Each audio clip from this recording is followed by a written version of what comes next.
Ustaz pernah menyatakan bahawa Dajjal akan menjadi raja Temple of Solomon tetapi muncul di Iran. Muncul di Iran ni bukan saya cerita. Hadis cerita di akhir zaman Dajjal akan muncul dari arah Isfahan kan Ustaz? Jadi Isfahan ni nak tetapkan dalam wilayah Iran ke sekarang Isfahan duduk dalam negara mana wallahu alam. Tapi ada satu daerah dalam Iran sekarang ialah Isfahan, antara tempat yang paling banyak dihuni oleh orang-orang Yahudi selain daripada orang Iran sendiri. Ada Isfahan, ada Tehran, ada Hamdan. Ni 3 daerah di Iran yang paling banyak dihuni dan diduduki oleh orang-orang Yahudi. Why mereka boleh hidup aman, mereka boleh hidup selesa dengan orang-orang Iran? Sebab sebenarnya bumi Iran adalah tanah suci kedua orang-orang Yahudi. Bumi Iran tanah suci kedua orang Yahudi. Why? Kerana banyak nabi-nabi kecil mereka makamnya, kuburnya di sana. Nabi Yul di sana, Nabi Hajai di sana, Nabi Habakuk di sana. Pernah dengar tak? Oh, nabi apa ni Ustaz? Dia ada nabi besar, ada nabi kecil, kena belajar dalam Injil. Panjang cerita dia. Ni bila kita sebut Nabi Habakuk, macam biskut je bunyi. Macam direka-reka dicerita kok mana. Tak ada siapa nak mereka cerita. Ya sebenarnya yang jadi penolakan tu sebab kita tak ada benda tu. Kita timbang satu-satu benda dengan ilmu hak kita ada. Bila orang cerita, kita tak ada benda tu. Mana ada benda ni? Sebab kita timbang neraca dengan hak kita ada. Jangan kita buat kesilapan seperti itu. Banyak kita hari ni, kita buat penolakan terhadap orang kerana timbang atas hak kita ada. Kalau nak timbang atas hak kita ada, banyak hak kita tak ada lah. Batu orang nak cakap cerita baru. Setakat ni yang saya tahu tu memang tak ada Ustaz mengarut ni. Padahal kita tak jumpa. Betul ke? Dia tak ada. Cuba buat kajian. Cuba buat perincian. Cuba buat analisis. InsyaAllah. Baik. Dia akan menjadi raja Temple of Solomon. Tetapi muncul di Iran. Iran lah. Kalau contoh, kalau Isfahan betul-betul Iran, dia akan keluar daripada Iran. Di belakangnya 70,000 Yahudi yang memakai Toya Lisa. Selendang Yahudi tu. Oi, Ustaz ni nak marah kat saya dah kah? Boleh berhenti aku? Toya Lisa berakhir di sini. Sebab saya jaga masa sungguh ya. Kesian kat Ustaz ni. Banyak lagi soalan ni. InsyaAllah macam ni lah. Kalau saya ada masa dan keperluan, hak mana-mana penting daripada soalan ni saya akan jawab dalam kuliah saya di Penang. Boleh? Boleh ya, insyaAllah. Yang penting-penting, sebab kita baru baca 3 soalan. Semua ada 21 ni. Besar-besar soalan ni. Kalau ada peluang panjang umur, Allah mudahkan rezeki saya buat kajian dan analisis tentang soalan yang dibentangkan ni, insyaAllah saya akan cuba jawab. Tapi bukan sekaligus lah. Mungkin saya akan pilih 1 atau 2 soalan setiap kali kuliah, insyaAllah. Mudah-mudahan kita semua diberi penerangan, pencerahan, rahmat dan keberkatan daripada Allah. Sebagaimana yang disebut hari ini, saya bukanlah orang yang paling layak dan terbaik untuk berada di hadapan anda. Kalau saya silap, tolong tunjukkan. Kalau saya salah, tolong tegur. Tak jadi masalah. Kita bersikap terbuka dan berlapang dada. Kita sendiri pun tak mahu duduk dalam salah. Kita tak mahu duduk dalam silap. Sebagai manusia biasa, kita tak maksum. Jadi semua orang boleh ditegur, semua orang boleh memperbaiki kesalahan kita, itulah yang dialu-alukan. Kritikan membina, bukan tomahan dan cacian.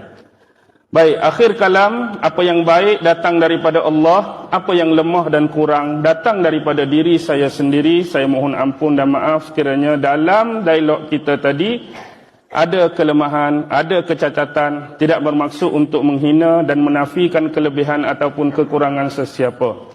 Akhir kalam wabillahi taufiq wal hidayah. Wassalamualaikum warahmatullahi ta'ala wabarakatuh.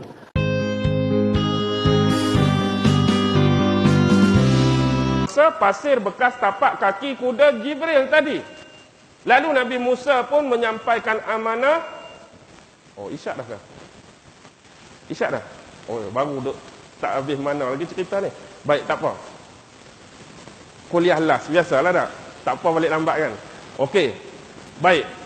Bila sampai di situ, Nabi Musa mula menyampaikan amanat. Iaitu sepanjang Nabi Musa nak naik Bukit Tursina, sepanjang Nabi Musa nak bermunajat pada Allah ni, dia bagi pesanan untuk jaga Bani Israel sepanjang dia tinggal ni kepada abang dia. Siapa abang Nabi Musa? Nabi Harun alaihi salam. Harun, kamulah yang akan jaga Bani Israel sepanjang aku naik ke Bukit Tursina. Jadi dengan ringkas cerita, naiklah Nabi Musa ke Bukit Tursina. Berapa malam yang dijanjikan oleh Nabi Musa? Berapa malam dia nak naik ni? Berapa hari yang dia nak naik? 30 hari ke 40 hari? Setengah riwayat kata 30, setengah riwayat kata 40. Tak apalah, mana-mana pun. Yang penting 30 ke 40, itulah nombor genap. Tetapi akibatnya, bila berada bersama dengan geng-geng Bani Israel ni, seorang tadi, hak ambil pasir tadi, mula buat onar. Dia kata apa? Dia kata, wahai perempuan-perempuan Bani Israel, sesungguhnya bersama kamu sekarang ni ada barang-barang kemas. Yang kamu tu tipu, kata nak hari raya, kata nak keramaian, kata ada nak buat apa, yang kamu tipu daripada istana-istana Fir'aun. Tu hak orang lain tu. Jadi apa hukum dia? Dia duk main belit lagu tu lah mula-mulanya. Dia nak tipu. Jadi bila tak dapat bagi jawapan, tanya kepada Nabi Harun. Nabi Harun pun tak dapat bagi jawapan. Nabi Harun kata, kita tunggu keputusan yang nak dibuat oleh Nabi Musa bila dia turun nanti. Lalu lelaki tadi bagi cadangan. Dia kata apa? Dia kata kalau macam tu, tanggalkan semua perhiasan dan perkakasan tadi, kita kumpulkan setempat. Jadi kita akan gali lubang dalam-dalam, ambil semua barang-barang tadi, kambuh, letak dalam lubang sementara. Bila Nabi Musa turun, kita tanya, apa hukum ambil barang-barang ni? Kalau Nabi Musa kata boleh, kita gali balik, bagi balik. Kalau Nabi Musa kata tak boleh, biar duduk dalam lubang ni. Jadi dia pun kumpul-kumpul semua, gali lubang, letaklah barang tu dalam lubang. Jadi akibatnya, bila Nabi Musa terlewat dua malam. Kalau kita ambil yang 30, malam ke-32 pun tak turun lagi. Kalau ambil 40, hari yang ke-42 pun tak turun. Bila terlewat 2 malam, inilah dalil yang kuat, hujah yang kuat yang digunakan oleh lelaki ini. Dia mula nak mengkhianati Bani Israel. Nabi Musa janji 30, Nabi Musa janji 40, hari yang ke-41, 42 pun dia tak turun lagi. Dia bohong kita dah ni. Dia tipu kita dah ni. Nabi Musa dah mengkhianati kita. Kita duk tunggu sini dia, tapi dia tak mau turun-turun. Jadi malam tu bila semua orang leka dah terlena tidur, dia pergi gali balik lubang, hak ditimbus barang-barang kemas tadi. Lalu dia ambil dan dikerahkan beberapa orang pengikut dia, dia leburkan. Dia leburkan barang-barang emas tadi lalu membentuk seekor sapi yang besar. Inilah disebut surah Al-Baqarah dalam Quran tu. Surah Baqarah betul lembu hak ambil ekor lembu tu, tapi ni pun lembu juga. Tapi bukan merujuk kepada nama betul Al-Baqarah tu. Al-Baqarah tu lembu hak nak ambil ekor dia nak pergi bedai mayat hak mati kena bunuh tu. Tahu tak cerita tu? Biar dulu. Okey. Bila buat patung lembu tadi, biasalah patung lembu buat daripada emas besar pula. Tapi satu lagi, dia ambil benda yang dia simpan tadi. Bekas tapak kaki kuda Jibril. Dia bubuh dalam patung tu pasir-pasir daripada bekas tapak kaki kuda Jibril. Lalu akhirnya, kalau tadi tapak-tapak kaki tadi mampu menghidupkan pokok dan tumbuhan, akhirnya menyebabkan lembu ini mampu bercakap dan berbicara. Boleh bercakap pula lembu hak dia baru buat tadi. Lalu dia pun kerah kepada Bani Israel, wahai orang-orang Bani Israel, sebenarnya Tuhan kita yang sebenarnya lembu ni lah. Tuhan kita yang sebenar patung lembu ni lah. Jadi kalau kamu nak tanya apa-apa, nak cakap apa-apa, tanyalah lembu ni. Jadi bila bercakap, lembu tu boleh bercakap. Oh, hak kena tu kagum lah. Ui, betul ni Tuhan kita ni. Kita tanya soalan, dia jawab. Kita tanya soalan, dia jawab. Lalu bila duk jawab ni, dia tambah pula. Lihatlah yang sebenar. Siapa yang tertipu, siapa yang terpedaya. Nabi Musa, padahal Tuhan kita duduk sini. Nabi Musa nak pergi cari Tuhan kita atas bukit. Tah dia pun tersesat 40 hari cari Tuhan. Tak jumpa-jumpa juga. Tak turun-turun pula tu. Janji nak cari Tuhan, janji nak jumpa Tuhan 30 hari, 40 hari. Sampai ke malam ni tak turun-turun. Ni Tuhan duduk sini sebenarnya. Dia duduk buat onar, dia duduk tipu. Jadi sebahagian besar dah terpedaya. Akhirnya Nabi, siapa hak tinggal tadi? Nabi Harun duk pujuk, Nabi Harun duk seru, Nabi Harun duk dakwah. Supaya kembali ke pangkal jalan, kembali kepada Allah. Jangan tertipu dan terpedaya dengan patung ni. Masih ada juga yang mengikut lelaki tersebut. Dan bila Nabi Musa turun membawa luh-luh Taurat yang baru dia terima daripada Allah, maka dia tengok keadaan tersebut, dia geram. Bila Nabi Musa geram, dikhabarkan dalam kitab-kitab sampai dia tarik janggut Nabi Harun, tarik rambut Nabi Harun. Pasal apa? Tak jaga Bani Israel elok-elok. Sampai berlaku perkara sedemikian.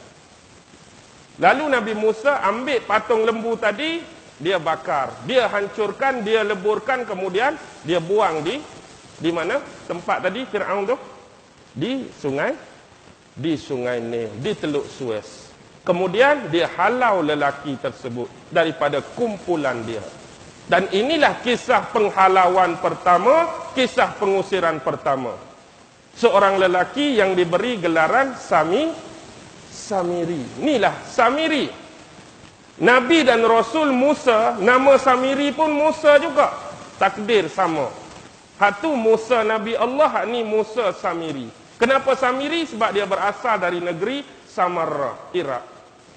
Dia berasal dari negeri Samarra, Iraq. Jadi gelaran dia Musa As-Samiri. Jadi dia dihalau oleh Nabi Musa, dan dia membawa pengikut-pengikut yang dah terpedaya dengan dia. Jumlah bukan sedikit, jumlah yang agak ramai. Jadi bila dia keluar daripada negara ni, dia mula merantau. Dia mula mengembara, membawa pengikut dia dari satu tempat ke satu tempat, satu destinasi ke satu destinasi. Dan akhirnya hari ini dia menempati satu kawasan yang dia kira dia boleh melancarkan program, dia boleh melancarkan tentatif yang dia nak untuk menyempurnakan takdir dia sebagai seorang dajjal bagi seluruh umat manusia di atas dunia ini. Dan hari ini negara tersebut sinonim dikenali sebagai negara Uncle Sam. Kenapa disebut Uncle Sam tu? Sebab Musa Samiri. Musa Samiri tu S-A-M, Uncle Sam. Negara mana Uncle Sam? Amerika. Itulah negara Uncle Sam, Pak Cik Sam. Bukan Dr. Sam, saya anak Malaysia tu, doktor tu. Tu doktor, ini uncle, Pak Cik. Okey. Baik, itulah Dajjal sebenarnya. Dan dia membawa, sebelum sampai ke bumi Amerika, dia membawa ke satu tempat ke arah timur.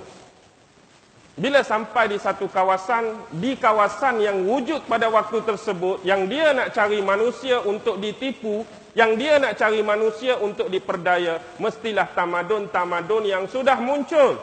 Mestilah tamadun-tamadun yang sudah hidup dan ada pada waktu tersebut. Dan yang terkenal kita mempelajari sejarah. Antara tamadun-tamadun awal dunia ialah tamadun Babylon, tamadun Sumeria, tamadun Huangho, tamadun Indus. Bila dia sampai di kawasan tamadun Indus, siapa yang ada di tamadun Indus? Orang-orang. Lalu diperkenalkan ajaran baru ini, iaitu sang lembu. Dan hari ini jangan pelik kalaulah orang-orang di kawasan tamadun Indus begitu sinonim menyucikan dan memuliakan binatang ini. Faham ke tak ni?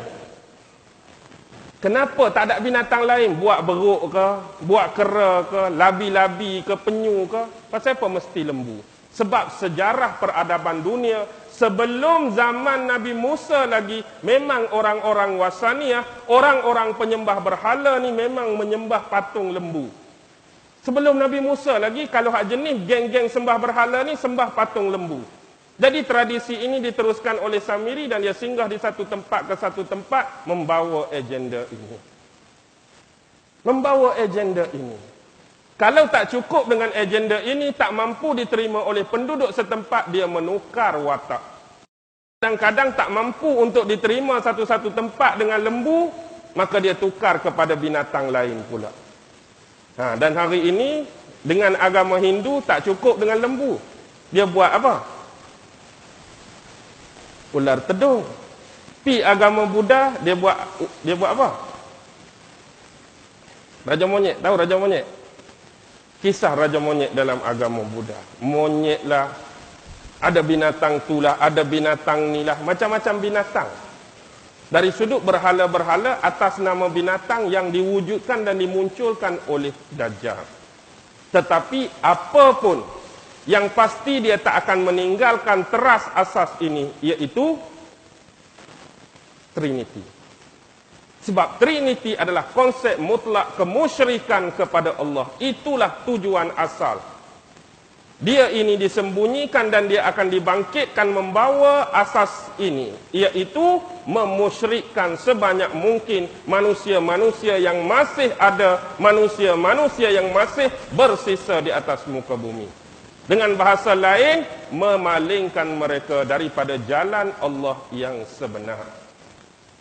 Daripada zaman awal, kalau kita lihat, selepas berlaku banjir besar Nabi Nuh alaihi salam, 300 kemudian lahirlah sebuah tamadun yang besar, tamadun Babylon. Tamadun Babylon semua orang tahu. Siapa raja dia? Raja yang mengaku jadi raja dunia dan dia juga klaim diri dia sebagai Tuhan. Zaman Nabi Ibrahim siapa muncul? Namrus. Namrus muncul 300 tahun selepas berlaku banjir besar. Dan ini adalah papan catur yang memang dikhaskan untuk mereka. Di sebelah musuh papan catur dikemudi oleh Namrus, dan di sebelah sana papan catur Allah ada manusia khusus untuk Namrus, iaitu Nabi Allah, Rasul Allah Ibrahim. Dia ada percaturan, Allah juga ada percaturan.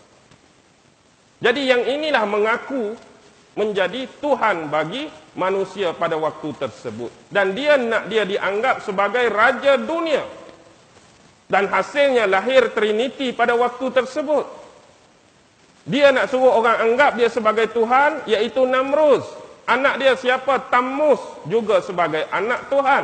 Isteri dia Semiramis, sebagai isteri Tuhan. Jadi wujudlah zaman kerajaan Babylon, iaitu Namrus, Tammuz dan Semiramis. Semiramis tu siapa? Siapa Dewi Semiramis? Dewi Semiramis saya sebut bini siapa tadi? Bini Namrus. Dan hari ini penyembah-penyembah syaitan yang mengamalkan ajaran Trinity secara tersembunyi, secara mewar-warkan, mereka telah membina sebuah patung yang cukup besar untuk mengembalikan semula kenangan kepada Dewi Semiramis, isteri Raja Namrus. Dan sekarang juga berada di tempat yang sama, bumi Uncle Sam, walaupun asal dia dibuat di negara Perancis. Patung besar ni dibuat di negara Perancis dan ditempatkan di New York City. Hari ini anda boleh tengok patung yang besar yang pegang obor dan sebuah buku. Itulah Statue of Liberty, adalah perlambangan Dewi Semiramis Raja Namrus. Tak cukup dengan itu, dalam media perfilman dunia, Trista Columbia. Syarikat Trista Columbia tu kan, ada perempuan tu yang pegang api tu Dewi Semiramis lah tu. Hari ni orang kagum dia, orang puja dia, dengan alasan nama Statue of Liberty. Tapi asalnya itulah adaptasi dan kenangan semula tentang Dewi Semiramis. Namrus, mereka menggunakan akal kita, mereka meratah fikiran kita untuk ditipu dan dibohongi. Setiap saat, setiap detik dan setiap masa. Jadi Trinity dah berlaku sejak zaman Babylon. Zaman Nabi Ibrahim. Nabi Ibrahim ditugaskan untuk Namrus. Jadi inilah yang disebut. Bukan nak bunuh Namrus, bukan nak buang Namrus. Yang penting nak ubah sistem Namrus ni. Hang nak duduk situ, duduklah. Hang nak jadi raja, jadilah. Tapi buang sistem yang hang duk pegang, buang akidah yang hang duk pegang. Tapi tak mampu. Akibatnya kemurkaan datang daripada pihak Namrus dan Nabi Ibrahim dibakar. Bila Nabi Ibrahim dibakar, selepas proses pembakaran, dia mula berhijrah, meninggalkan kota Babylon. Dan dia menuju ke negara-negara Syam. Kalau ikut peta sekarang, dia meninggalkan bumi Iraq, menuju ke sebahagian Libya, masuk ke bumi Syria, masuk ke Lebanon, masuk ke Jordan, turun ke Palestin.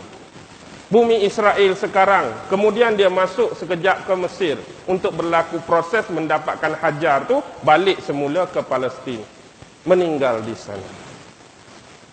Itulah perjalanan kalau ikut peta sekarang, hijrah Nabi Ibrahim. Faham ke tak ni?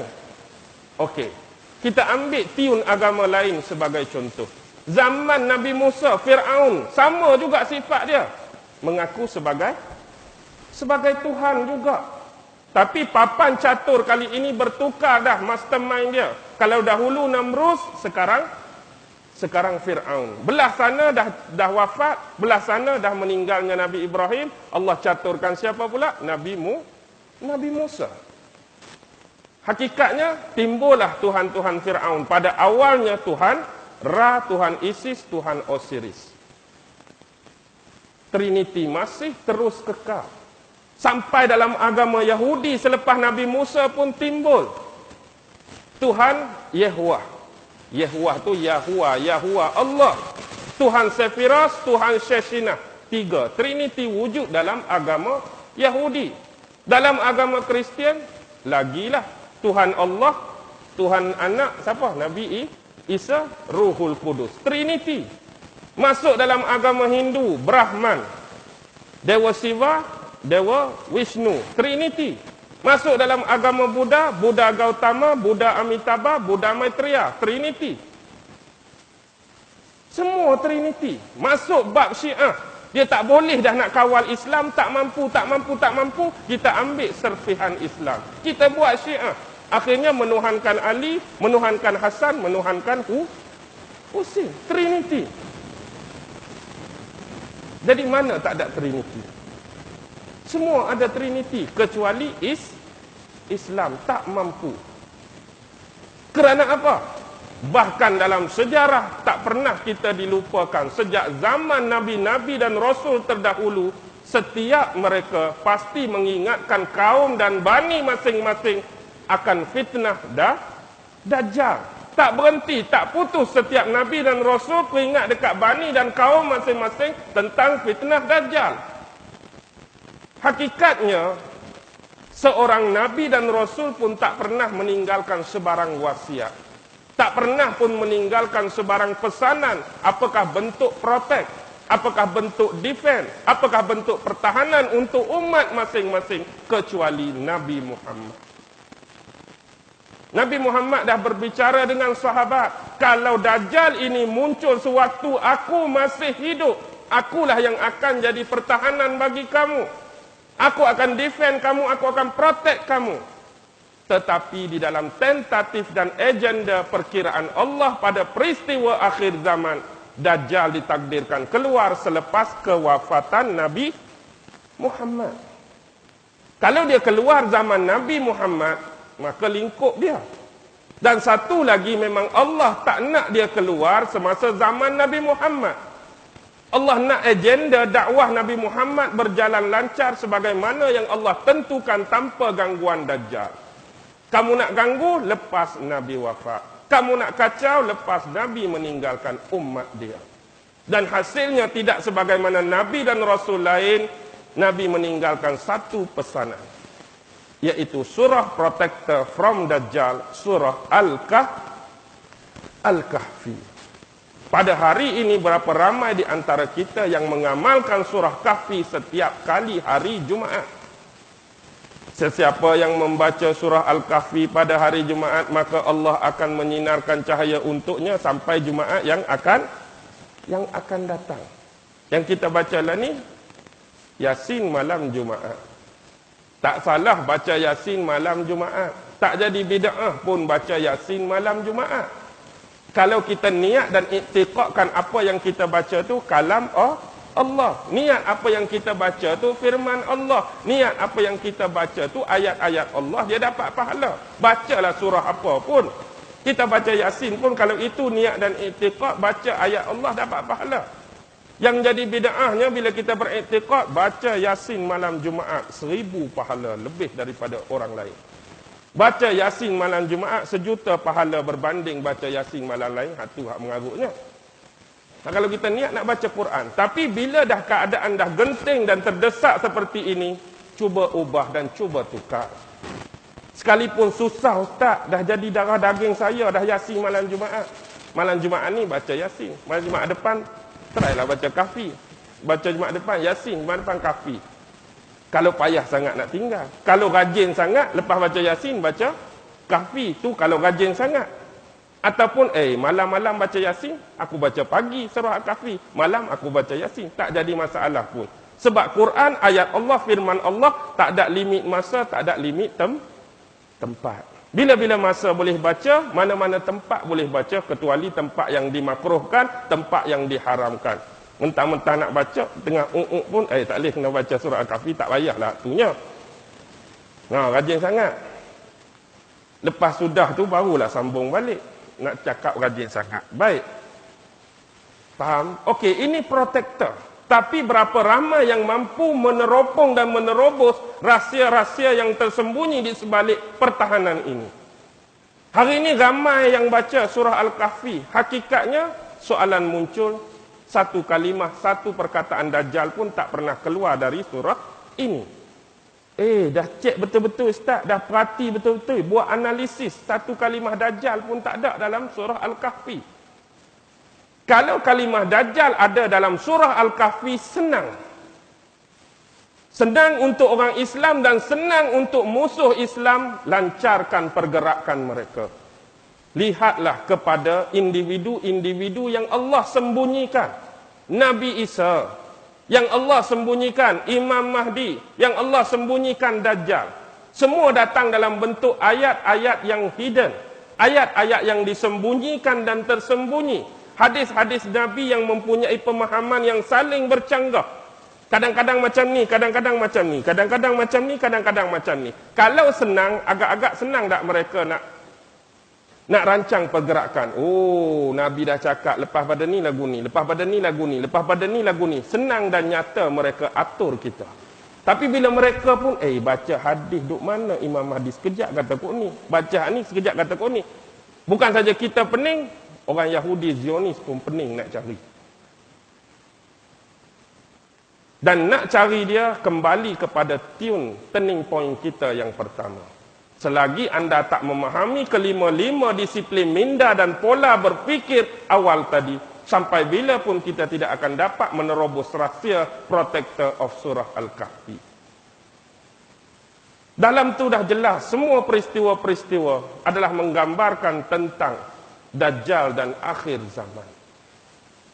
Sekarang ini, bila kita dah berhadapan dengan suasana ini, apa yang perlu kita buat?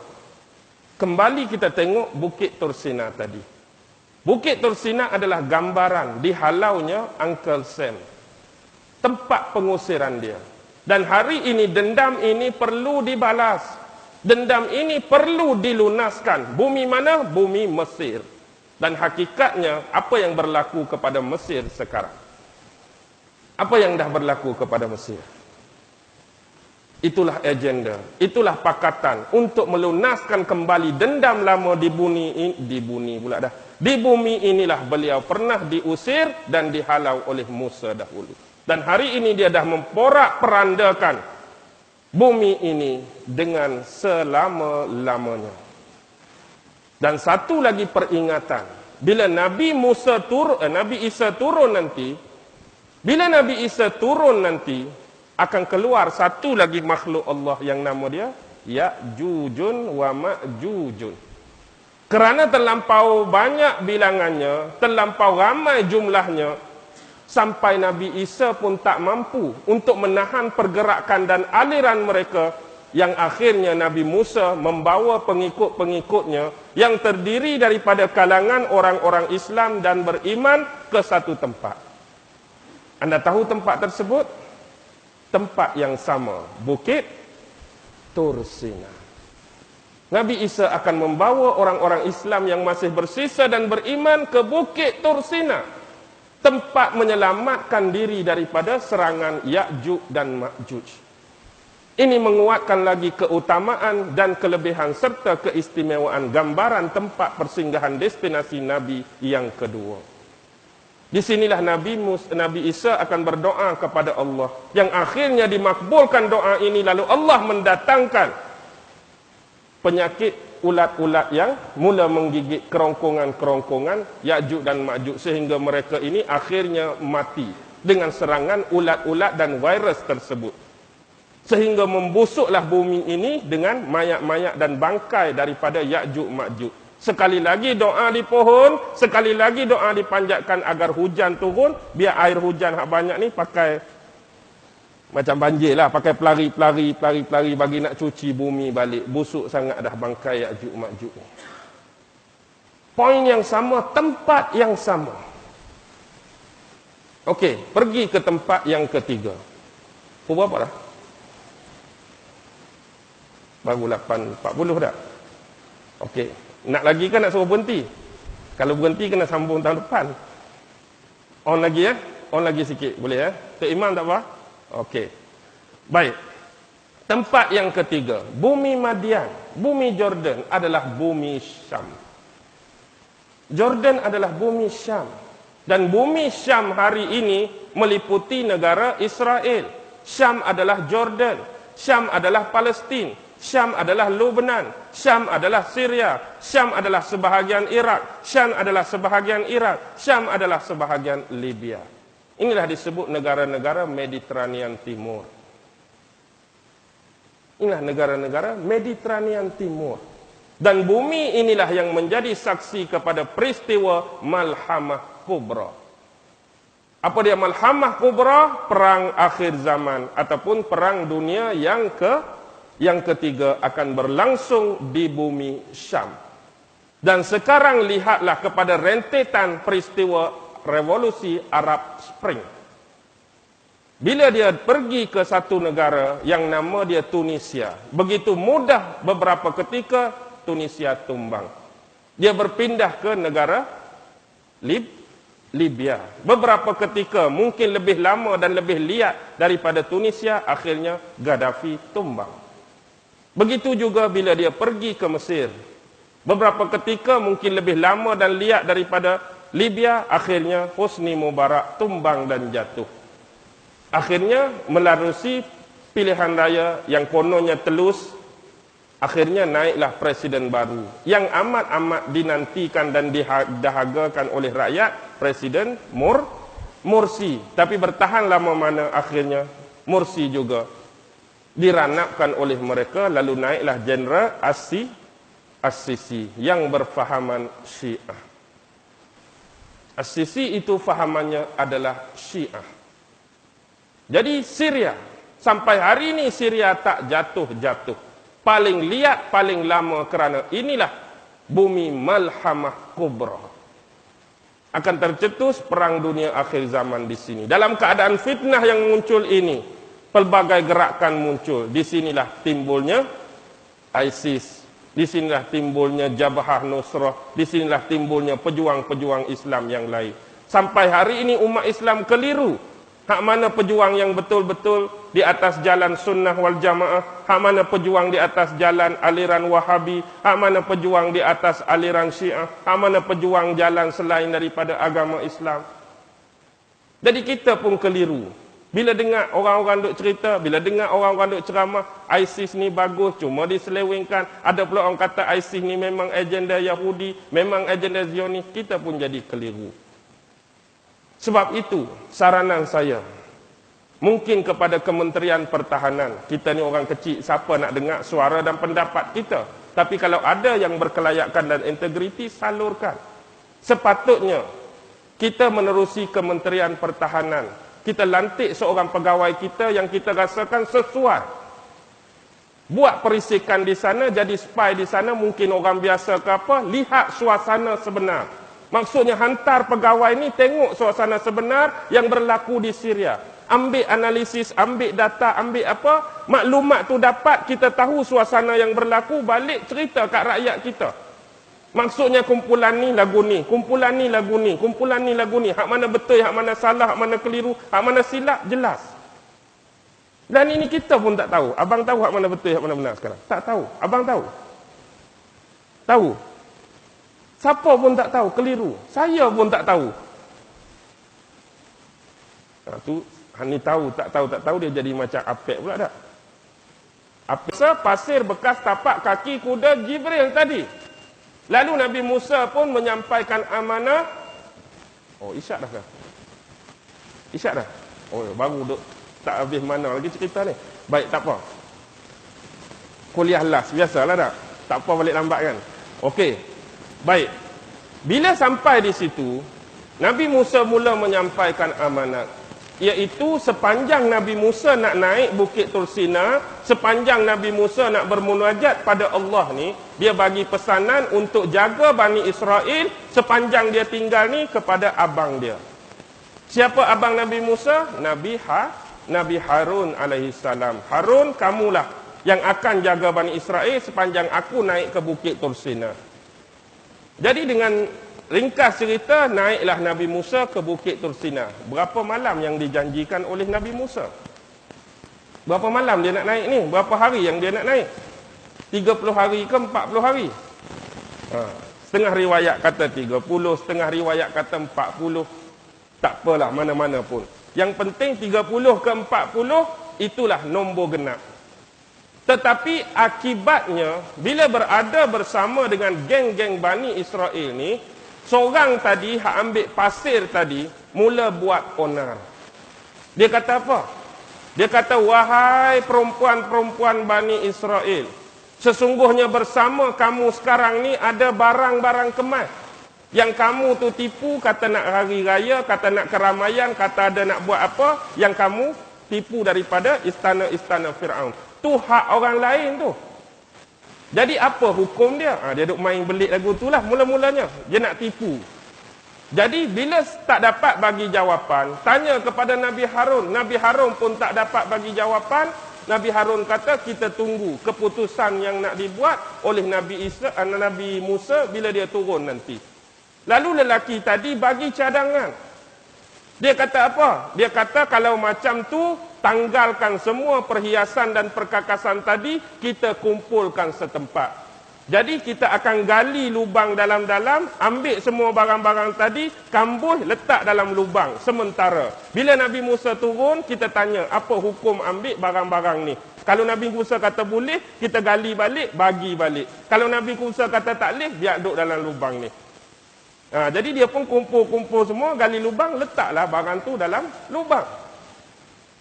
Jadi akibatnya, bila Nabi Musa terlewat dua malam. Kalau kita ambil yang 30, malam ke-32 pun tak turun lagi. Kalau ambil 40, hari yang ke-42 pun tak turun. Bila terlewat 2 malam, inilah dalil yang kuat, hujah yang kuat yang digunakan oleh lelaki ini. Dia mula nak mengkhianati Bani Israel. Nabi Musa janji 30, Nabi Musa janji 40, hari yang ke-41, 42 pun dia tak turun lagi. Dia bohong kita dah ni. Dia tipu kita dah ni. Nabi Musa dah mengkhianati kita. Kita duk tunggu sini dia, tapi dia tak mau turun-turun. Jadi malam tu bila semua orang leka dah terlena tidur, dia pergi gali balik lubang hak ditimbus barang-barang kemas tadi. Lalu dia ambil dan dikerahkan beberapa orang pengikut dia, dia leburkan. Dia leburkan barang-barang mah tadi lalu membentuk seekor sapi yang besar. Inilah disebut surah Al-Baqarah dalam Quran tu. Surah Baqarah betul lembu hak ambil ekor lembu tu, tapi ni pun lembu juga. Tapi bukan merujuk kepada nama betul Al-Baqarah tu. Al-Baqarah tu lembu hak nak ambil ekor dia nak pergi bedai mayat hak mati kena bunuh tu. Tahu tak cerita tu? Biar dulu.